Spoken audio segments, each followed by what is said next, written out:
হ্যাঁ যাচ্ছি, এত তাড়াতাড়ি করে কি হবে? এই মানু বাবা, তুমি কি গিফটটা নিয়েছো? আরে হ্যাঁ হ্যাঁ, আমি তো সব গিফট নিয়ে নিয়েছি, তোমরা রেডি হলেই হয়। হ্যাঁ হ্যাঁ, তোমরা চলে গেছো?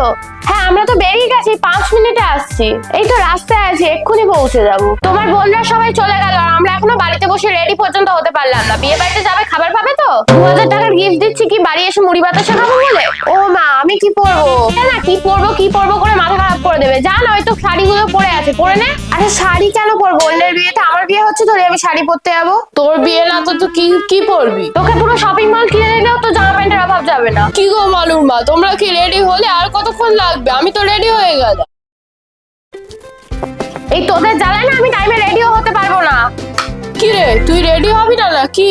আচ্ছা আমি তো বুঝে পাচ্ছি না আমি গিয়ে কি করবো। না না, আমি কোথাও যাবো টাবো না, তোমরা যাও না। তা কেন যাবি? 2000 টাকা দিয়ে বিয়ে বাড়ি খেতে যেতে তোমার অসুবিধা হচ্ছে, আর 1000 টাকায় তুমি বাড়িতে অর্ডার করে খাবে। বাড়িতে কেউ থাকবে না, তোকেও থাকতে হবে না, সোজা রেডি হও, বিয়ে বাড়ি যাবি। দূর, সেই আবার রেডি হতে হবে। মা আমি কি পরবো?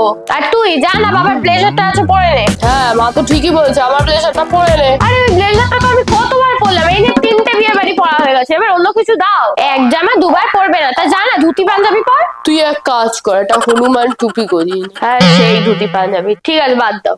এই মানু, দেখ তো শার্টটা ঠিক আছে কিনা, ভালো লাগছে তো? তোর মার সাথে মানাবে? কি একটা কুলাঙ্গার ছেলে তৈরি হয়েছে আমার, যে এমন বাবা আমি আশাও করতে পারবো না যে ও কি গাড়িটা বার করবে, সে আমাকেই করতে হবে। কি করতে তুই জন্ম নিয়েছিস বল? আচ্ছা আমি না হয় কুলাঙ্গার গাড়ি বার করিনি, তুমি এত তাড়াতাড়ি রেডি হয়ে সবার পিছনে কাঠি দিচ্ছ কেন বলো তো? শোন বাবু, ওখানে গিয়ে ভাত খেতে পারিস কি না পারিস, মাংসগুলো খেয়ে নিবি, আর বেশি পকোড়া খাবি না, তাহলে কিন্তু আসল খাবার খেতে পারবি না।